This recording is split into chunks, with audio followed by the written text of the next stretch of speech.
Hey everybody, welcome to Average Guy Opinions. I'm your average guy, John Corelli. This is going to be a little rant about the Super Bowl and the state of football and probably sports in general. Man, it's hard for me. I have been a football fan, an honest to goodness diehard football fan for 50 years. I remember one of the first games I ever watched and really got into was when the New York Jets got destroyed by the Denver Broncos. It's when I left my allegiance because, as many of you know, I was born in New York. We came here when I was about 5.5 years old. That was the heyday, the late 60s, early 70s, 1973. The New York Jets had Joe Namath. They had won that improbable Super Bowl and Super Bowl III over the heavily favored Baltimore Colts in 1969. And they were still very popular. Broadway Joe and the boys were still generally a playoff team. But as Joe got older and his skills diminished, so went the Jets.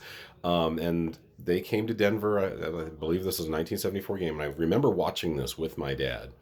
And I think Denver won like 43-6. It's one of their biggest victories in the history of the franchise. One of the Jets' worst losses. And I remember it was raining and it was muddy, and they just kept blitzing Joe because they were forced to pass because they're down by like 30 points. And after a while, you should just give it up, right? That's the thing I don't understand about football. You're going to get your quarterback or your receiver hurt. If you're down 20 points with 2 minutes left, just run it or kneel. What's the point? Oh, we're going to lose by 13 instead of 20 in case there's that tiebreaker, which has never occurred in the history of the league. Just save your players. Instead, you're sending guys over the middle to get jacked by a really bloodthirsty safety. It doesn't make sense. But so the Broncos kept blitzing because the Jets kept throwing, and they just kept putting fucking Joe Namath's dick in the dirt, or the mud, more accurately, over and over and over. And I remember watching with my dad because Joe Namath was a hero to my dad too. Even though Joe Corelli, wasn't a big football fan, but he understood fame and he understood popularity. And Joe Namath. Maybe I'll take a picture of it for the thumbnail. But I have a Joe Namath is on the cover of Life back in the 60s or 70s. I have it somewhere. I'll take a picture and use it for the thumbnail, I hope. But I watched my dad moved to tears while the Broncos destroyed an icon. It was really bad. And so, but I miss those days. I miss watching Warriors and Gladiators, and not paid too highly either. Average paid guys. This was a job. This was a job. This was like being a foreman on a work site or moving furniture or a grocery store clerk. It paid better, but not like it pays today. And then these guys, unfortunately, have had really, really horrible injuries ever since that they've had to deal with their whole life. Sometimes with the support of the NFLPA, the NFL Players Association. Sometimes not. It's gotten better, but it's a rough game.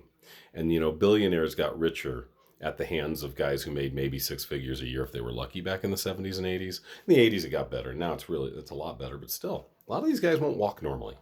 A lot of these guys will have had horrific head injuries that will lead to dementia and Parkinson's and who knows what else.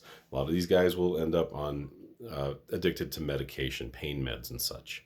I've talked to guys that played. I had the great fortune of knowing an amazing man named Frank Wainwright. My age, graduated '85 from Pomona High School out in Arvada, just north of where I live, and then went to UNC, University of North Colorado, and then he made his living by being a long snapper. And if those of you who know football, and by the way, this is probably going to be a 2 or 3 parter at this point, because I'm really not even talking about the Super Bowl yet. This is more about, I guess, player injuries and stuff, really. And my default from becoming a childhood Jets fan to becoming a Broncos fan. That day when I watched my dad cry about Joe Namath is when I defected to the Broncos. Yeah, Frank Wainwright, great guy. I happened to work with him at a place called Summit Surgical, where I used to prep kits for orthopedic surgeries, including spine, which is what Frank was. He was our spine sales representative after a 12 year career in the NFL. He like I said, he was a long snapper. He was on the 2000 Ravens that won the Super Bowl, and he played a lot. I think the 4 teams he played for were Baltimore, Miami, New Orleans, and Philadelphia.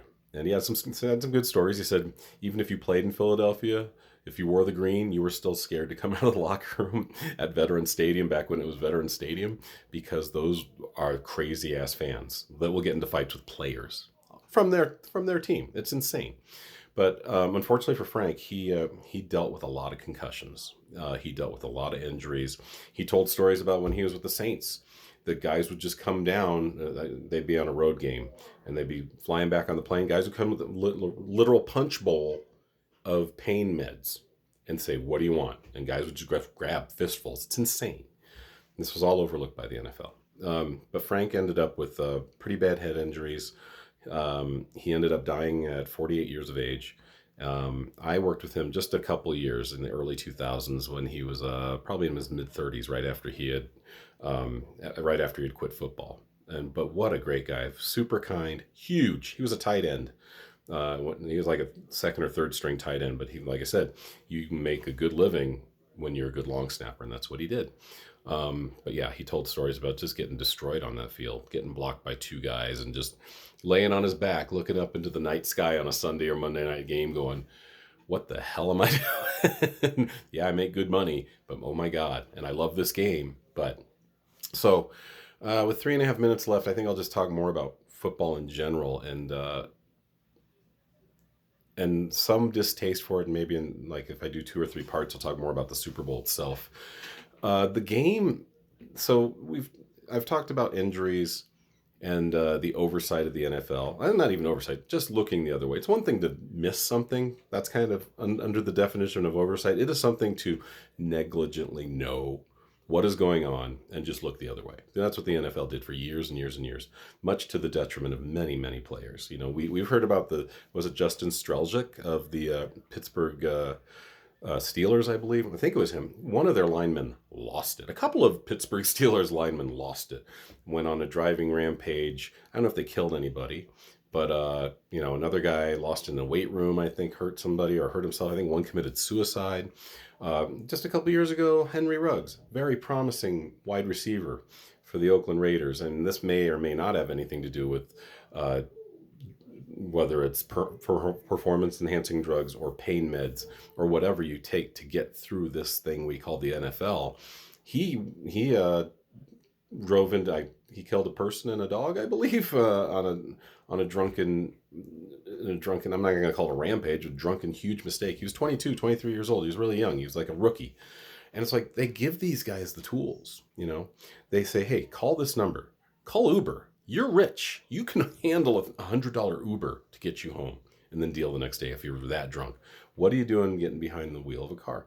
And a lot of that actually has to come when you're treated like a god from probably high school on because of your athletic prowess.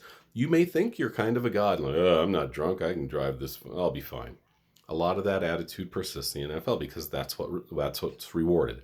Playing through pain, being super manly. We saw what happened with Ray Rice. Do you remember that? When Ray Rice punched out his wife in an elevator and then tried to drag her into the parking lot like nobody saw it, even though it was completely on camera. These are things that happen, and they probably happen more than we want to admit. Just because we don't see them on camera doesn't mean they don't happen. The Patrick Waugh of the world, who smacked his wife around, but she stuck around. You know why? Because he makes good money. Let's be honest. A lot of women want that security.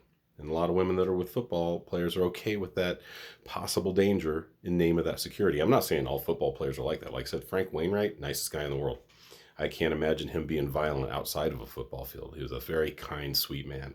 And it hurts my heart to know that he died early because he played the game he loved and took horrific injuries because he played the game he loved.